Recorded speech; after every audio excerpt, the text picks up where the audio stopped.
فتح کی خوشخبری۔ کہتے ہیں ملک عرب کا ایک بادشاہ بڑھاپے کی عمر کو پہنچ گیا تھا۔ اس زمانے میں اسے ایک سخت مرض نے آ پکڑا، جس کے باعث وہ اپنی زندگی سے مایوس ہو گیا اور یہ تمنا کرنے لگا کہ موت کا فرشتہ جلد آئے اور اسے ان تکلیفوں سے چھڑا دے۔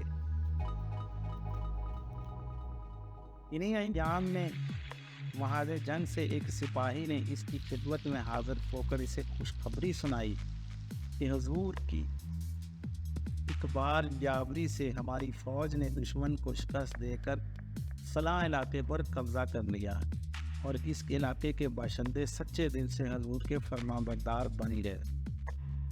بادشاہ نے خوشخبری افسردہ ہو کر سنی اور پھر آہ کھینچ کر بولا، یہ خوشخبری میرے لیے نہیں بلکہ میرے دشمنوں کے لیے ہے، یعنی ان کے لیے جو میری جگہ زمام اقتدار سنبھالنے کے لیے میرے مرنے کی دعائیں مانگ رہے ہیں۔ حضرت سعدی نے اس حقائق میں انسان کو اس کی آرزوؤں کے انجام سے آگاہ کیا ہے۔ انسان کیسا بھی صاحب اقتدار بن جائے، اس کا انجام فنا کے سوا کچھ نہیں۔ موت کا وقت مقرر ہے اور یہ کبھی بھی دروازے پر دستک دے سکتا ہے اور اسے اپنے تمام ساز و سامان کو چھوڑ کر اس دنیا سے رخصت ہونا ہے۔